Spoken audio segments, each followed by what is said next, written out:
السلام علیکم every one. Novel Ishq Mein Tere writer سائیکرند episode number 69 and 70۔ Major Hussain Malik صبح صبح ہی حویلی آیا ہوا تھا۔ کازان شاہ جب نیچے آیا تو اسے دیکھ کر حیران ہوا۔ تم صبح صبح یہاں کیا کر رہے ہو؟ کازان شاہ اس کے ساتھ ہی بیٹھ گیا تھا۔ میں کیا کر رہا ہوں یہ تو مجھے بھی نہیں پتا، میجر حسین ملک اسے دیکھ کر بولا تھا۔ جو پوچھا ہے اس کا صاف صاف جواب دو، تم یہاں کیا کر رہے ہو؟ کازان شاہ نے اس کے کندھے پر ہاتھ رکھ کر دباؤ دیا تھا۔ صاف صاف میجر حسین ملک موبائل پر آئی نوٹیفیکیشن کو دیکھ کر کازان شاہ سے بولا تھا۔ لگتا ہے آج تو میرے ہاتھوں سے ضائع ہونے کا سوچ رہا ہے۔ کازان شاہ نے اس کا موبائل چھینا تھا۔ کیا مسئلہ ہے کازان؟ ضروری ای میل ہے۔ میجر حسین ملک نے اس سے موبائل لینا چاہا تھا۔ پہلے یہاں آنے کی وجہ بتاؤ، اپنے موبائل لے لینا ہے۔ کازان شاہ نے موبائل اس کی پہنچ سے دور کیا تھا۔ میجر حسین ملک کا دل کیا تھا ابھی اسی وقت اس کا کیما بنا دے، لیکن کیا کرتا، اس کی ہی حویلی میں بیٹھا ہوا تھا۔ مومانی نے بلایا ہے، اب یہ تو مجھے بھی نہیں پتا کیوں بلایا ہے، میجر حسین ملک نے اسے دیکھ کر کہا اور اپنا موبائل لینے کے لیے پھر سے ہاتھ بڑھایا تھا، لیکن اس کے جس ہاتھ میں موبائل تھا اس نے اپنا وہ ہاتھ پیچھے کر لیا تھا۔ اب کیا مسئلہ ہے؟ اب کیوں نہیں دے رہے میرا موبائل؟ میجر حسین ملک نے غصے سے کہا۔ میری مرضی، کازان شاہ نے ہنستے ہوئے موبائل پیچھے کر لیا۔ تم کیوں چاہتے ہو کہ تمہاری حویلی میں کھڑے ہو کہ میں تمہارا وہ حشر کروں کہ کسی کو منہ دکھانے کے قابل نہ بچو؟ میجر حسین ملک کو اب غصہ آیا تھا۔ وہ اس کا موبائل نہیں دے رہا تھا۔ پہلے تو مجھے یہ بتاؤ کہ ماما نے تمہیں کیوں بلایا ہے، اس کے بعد تمہیں تمہارا موبائل مل جائے گا، کازان شاہ نے بہت ہی پرسکون انداز میں کہا تھا۔ جب میں کہہ رہا ہوں مجھے نہیں پتا مومانی جان نے بلایا ہے تو مجھے نہیں پتا نا، میجر حسین ملک اسے دیکھ کر غصے سے بولا تھا۔ اتنے میں سعدیہ بیگم خود آ گئی تھی۔ ان دونوں کو لڑتا دیکھ کر وہ مسکرائی تھیں۔ کیا ہو گیا ہے؟ اتنا شور کیوں مچایا ہوا ہے تم دونوں نے؟ سعدیہ بیگم ان کے سامنے صوفے پر بیٹھ گئی تھی۔ مومانی جان آپ سچ میں بتائیں، یہ آپ کی اولاد نہیں ہے نا؟ کسی کوڑے دان سے اٹھا کر لائے تھے نا آپ اسے؟ میجر حسین ملک اسے دیکھ کر غصے سے بولا تھا۔ اس کی ایسی بات پر کازان شاہ اسے غصے سے دیکھ رہا تھا۔ اب تمہارا موبائل بھی تمہیں نہیں ملے گا۔ اس کی یہ بات کہنے پر کازان شاہ موبائل اپنی پاکٹ میں رکھ دیتا ہے۔ میجر حسین ملک نے معصومیت سے سعدیہ بیگم کی طرف دیکھا تھا۔ کازان موبائل دو احمر کا۔ سعدیہ بیگم اسے دیکھ کر تھوڑا سخت لہجے میں بولی تھیں۔ کیا ماما جان آپ بھی اسی کی سائیڈ لے رہی ہیں؟ کازان شاہ نے منہ بنا کر کہا تھا۔ موبائل دو اسے اس کا کازان، سعدیہ بیگم نے غصے سے کہا تو کازان شاہ کو مجبوراً موبائل نکال کر اس کے ہاتھ میں رکھنا پڑا۔ اس کی شکل دیکھنے والی ہو گئی تھی اور میجر حسین ملک سے اپنی ہنسی کنٹرول کرنا مشکل ہو گئی تھی۔ اچھا مومانی جان آپ نے کیوں بلایا تھا؟ میجر حسین ملک نے موبائل پاکٹ میں ڈال کر ان کی طرف دیکھ کر پوچھا۔ میں سوچ رہی ہوں شادی بہت قریب ہے تو سب سے پہلے تم اشل کے ساتھ جا کر اپنی اور اس کی ساری شاپنگ کر آؤ، سعدیہ بیگم نے مسکرا کر دیکھ کر اسے کہا تھا۔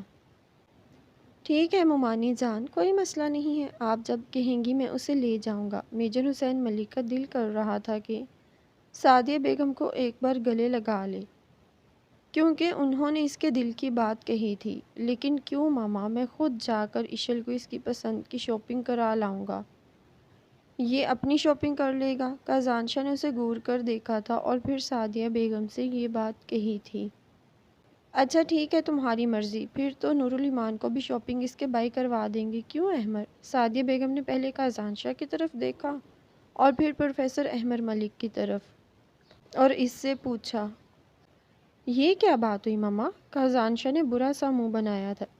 یہ وہی بات ہوئی جو تم کر رہے ہو، تم اشل کو شاپنگ کروا دینا اور پھر احمر جو ہے وہ نور الایمان کو کروا دے گا، سمپل۔